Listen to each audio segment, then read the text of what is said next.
One ehu. Yes. Na mehu na enra me yema hye me. Okomfo Anoakye. Mehu na enra makoma etu. Enso di kremu ko. Me yema hye me. Oswaja ne che. Okomfo Anoakye na ka. Okomfo Anoakye na mu dada kene. Oda fom. Say whole historic tree esi Feyiase. Ye firi ho. Kwabrani akwa kobu afiri ho. Wo de akuma nso na bu ye wan fa do ma machine. Okomfo Anoakye ai powerless o. No, enti obi antimi anhwe. E de akuma na bu ye o. Kwambafo. Bravo fi. Na me ayeden. Ade we de ehu Kwame. Ko fi ehu pa na ya wa ta ya mudire. Wo de akuma nso na bu ye o. Anura na du Feyiase na reho. Du ahemfie ho na kamera ti obi a ho abo nyenye ho. Derika no ma me na osimba ti fo na 87.9. Akoma ga na Akoma so na no pay na anura ye ti tanzam ye gba na ko Feyiase ankasa. Na okuduru ho no na obi a ginegina be se manchwa se na we di assembly. Sabi ase ya dan so ya na igbo abonten. Na anura no ye ko ahemfie ho ankasa. Ye ko no na ohina ankasa owo Feyiase hina kasa tiane na nchi enti na hemfo no ebi na ho nti ekoto ne chiame ai fe na frempom na yebisa ne say ye bia no the AC no sabi o na nanom na agu nta na omoka bia na to fem na se sabi o nipa bonfo bi na aba be kan bia na to fem na frempom ma yeti ase ono kwa no na I na oni fi because Akoma ono kwa adwuma to so rent am kwa adwuma to adwuma no mo frɛ na ka kyerɛ sɛ mo mra na ebia Okomfo Anoakye bisibia obi dua ye ewe mfie be ahasan ya chiri no a omo abɔ ho ban aba be sin no na nka omo kura mbosu nipa bebre kura mbosu sɛ ebra kofi obu ye kwan no nanka ka omo betimi abudua na firi on so omo kɔbɔ wia ekunfo amane ko ka sɛ baby ọma kwan ma ọmụ emubia no ntofem nti kwan obefa so obet yi kwan na fa nche bia no onyi fa nche nti so du Feyiase kwan na enam sa nti kofi dwobo aye ba bi baako na ba bia ebia na chi no opra na yi ekwan na to ye no eno da so da ho a wonya nya ekwan no kwan fa nkusi dia aka no mu nti wasi o eno kwan no ne mpanifo na ye no wanwa to bedu fie no na ofe na nanomo a mo atankondwa na omo dwendwe ho na omo frɛ omura ewa abuchi so US mbo na mane na omo kwankyerɛ no omo nkɔbɔ otumfo enso chiame hina mane na omo kɔbɔ na mane nti otumfo chiame hina ka so ka kyerɛ omo sɛ onso akɔbɔ mane nti ibesi bia no na meboa ene omo ankasa besu betu na mo so etimi aba ho na omo so do mani abehwe na ndie nyankoma di bia ombeye bia no omo so omaye ntenya dia si omo kasai omo atimi akiri obi na omo ma kwan so obi aso nkobu bia no ti omo nim nipa no so a okodi sa sabio abofonsemo a mebo Kwame omo da sori ye no ne yabu ana sa awia no mkobu ye Akoma 87.9 according to na frempon no dia o Kenya so omo da sori ye no na omo bu bia na to fem eti besibia no said uhunu said yesitie no bia no onze besi ankasa bia na edin pa yeah edin nti bia no so ye bia akyeye di enya bia omubu bia no ebia anoka ana se empane se nyumre kakra ento mubu no empane se anajuda sum no mubu bia na do so me don ko ni no mu and we would be Akoma 87.9 ebe wona ye bia na si we ba he du on kra no na bia no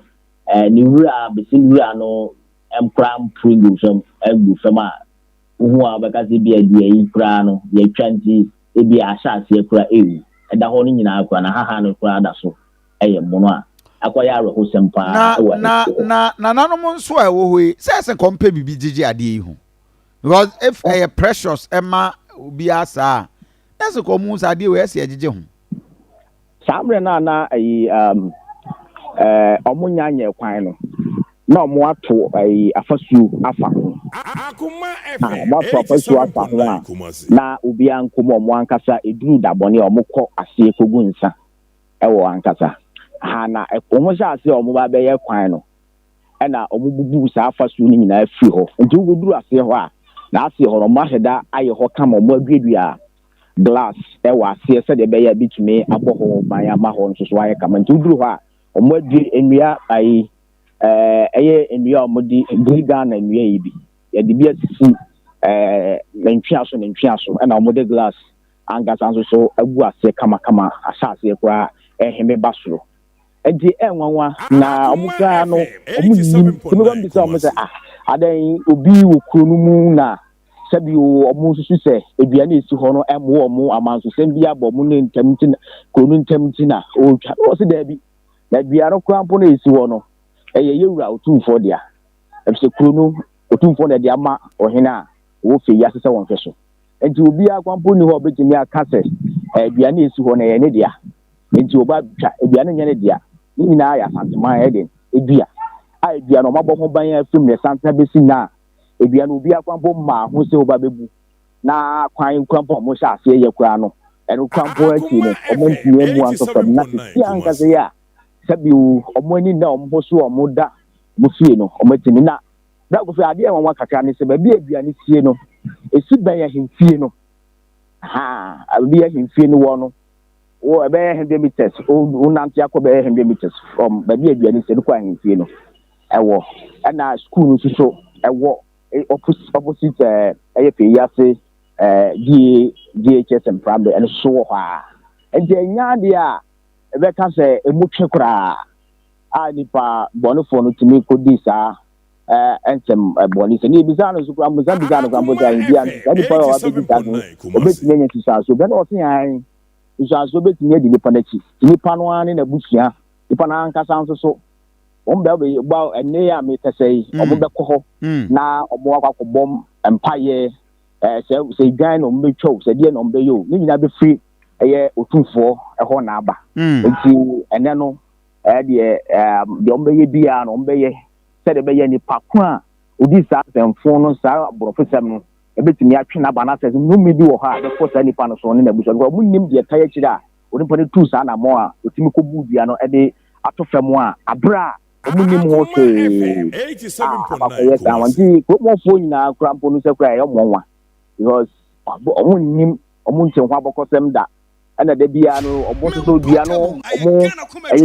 bia eti ho ache eye sibia omo krampo kwa ase am no mo ko school ho kra na be sibia no bi so omo anka ko tibi no omo wi enti be sin no ankasa no omo nanano mo aba beto awukọ na omo so awo omo so beto be sin no adua no ho mo so nti omunim de asie na omunim de taya kire na omunim botaya nipa na obedi sa ne mo na kire no etay na ki se omedi sa sabi o omedi sa abofun sem no nti da go fi ya wo wu no emponi so de dia ekoso ni na no no krese okupiemu wo Feyiase a bitubia Okomfo Anoakye edua no isi amekasa de okwa eni hobium ade a yabu ade atofem empempe amekasa yi Obisanfo oba yam Facebook page so sad but the entire residents and so kakra bia no nkata ma wosi ebu kura ye tama ne ye kwen nenso no hwedua na sabe da bia meka me se ya santema adua yewura opem so kuro ne ye ne dia ene odi ahye nana Feyiase nana di dwamra odi kai odi ahye ne nsa se wo hwe so ma no enti dua no yeyi kwan nyina no yewura ba mu ema okache contractor ne se dua ne de onfa ne nsanka ampa oyi kwan ne to akire ne animu dua na be kan finfin na hwe Feyiase school a na hwe ahemfi a dua ne simfinfin enti se obusa nya nananom na agu nsa na nananom so anim ho hwe na dua no abu edafom ne okasa die yenhu obi an yenti obi anso mpopo yese nipa smesi na adisa nyambransem no entinam di ka kan cho se asantema awurade ana ye amane ne amamre so wase entino ensunsan so de nipa na waye wokọ hene ne hene obeba onu an kase dimrika beba beda ne ho di se nananom na me ye ade we So on your dear, on to mean chedgy.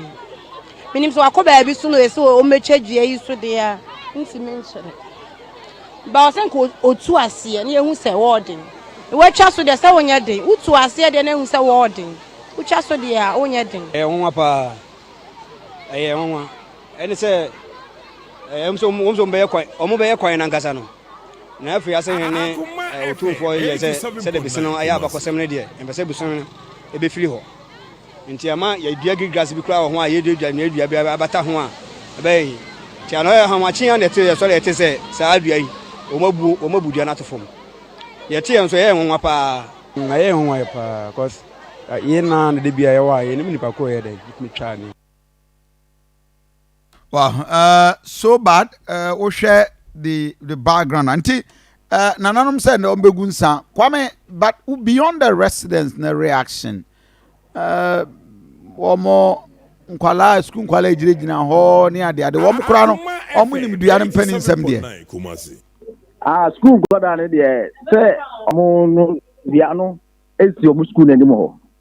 Enje bre bia no mo pon a mo be fa dua na se. And they trap pan or at the coffee. And this Amran na ye or now on my poma on baby trap pan coffee. And Jomudu on Nana, a piano and running now, Mukamu and Ebiano at the fem. And the Omokra, Uncle Anagas, Omunim the SC, I be an Eden at that fema. Is the America Senti? Bembe America said the Uncle Ano, the Mina school for Uncle, they made me like a piano, much for no more can once a match because said the Abu Ba or Mina Domini, a big year almost a sweet. When we say be a one because some cacad, the teacher for me actually or more was William. See, I will share be an Ancasano, a beer, amount for back and home crampon sacre. I be piano said, yeah, one back of some more. Amount for kind no e book a hodu mu and amount for so anwenu e bi dodo no an so de agu ayemfuni so a da baby bia obetimi akon so krampa akọkan ho asem bi nti betimi ahun sankla ne de omunyim ho abakosem kakra se de bia na sisi nti omukra no mudu na e mo nwa se bia na sisi da fem ye ga de omu bebi se bisa nsa hwan kra na ebu bia to fem na hwan na ma bia kra to fem bi kra bega se aden e bia no e bia ni mfie na aso o se yemu nto fem ana ase den nti and the akwakoye nsem bebre obi a be word ya ni dia ono so na adwene so betimi aye no nti ba ko fisa de asiti no sa na te e ko bi mu Feyiase bia na de zi ameka sa de da femu a say intimi enyina bu biom se mfia hasa a yedua yi ani akiri a omabo ho ba besi ene en be enro anadwi si de ameka sa de nya de a Ediano edasuti hobi. Ma me na wase absanfo kwan bafo na moten kano but Evans oh my Ghana we don't preserve our heritage. Eno ni ade ha you say o kasa no se ye de kire a school for no one day. Yeah. So they say anka we say the preserve your heritage UNESCO. Kra betimi adopt ye betimi kakra fa. Asie ya askwa kuroi sanity any share filling station enchemu heye. Developed country bia okwabrochere France no ne ade ade na wo ho bibi baby kakade keke bi na ade even common statue keke kra no man folk gina otwa picture na ade jiska. I mean we don't ye ni so ade hunu wo form enye so say ye ni so ade hunu ye problem na ye ni so ade hunu Niger. I think about 3-4 years ago I went to Niger Rotary a choir conference at Niger nti I had the opportunity to go to Niger. Na udu omo na ami one of the ayina almost site bia akwesen commercial nkekazi zoo na eho no mo se mo bi pie free buy na zamwa na ye ni status na o mabo cage kakra bi na mo ani bi gum na ura ho a ye je almost Ghana ha nka almost 300 Ghana cedis wa show na okone na mu awie no ma hyeda aye bi kuma de